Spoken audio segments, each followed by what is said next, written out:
السلام عليكم ورحمه الله وبركاته. الجزء الثاني من ليفل ديفل. عايزين نخش على الفيديو على طول من غير ما اطول عليكم، بس قبل ما نبدا كالعاده ما تنساش تعمل لايك وسبسكرايب وسيب لي رايك تحت في الكومنت. يلا بينا نخش على الفيديو.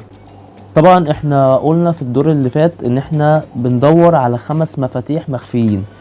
المرحله ديت فيها 10 مفاتيح مخفيين، فطبعا انت مش بتروح للمفتاح، المفتاح هتلاقيه بيجري في كل دور، هتلاقيه بيجري، فالدور ده فيه 10 مفاتيح. يلا بسم الله ندوس على الزرار دوت. طبعا اهم حاجه قلنا السرعه. ايوه هنا اتاخرت شويه، مع السلامه.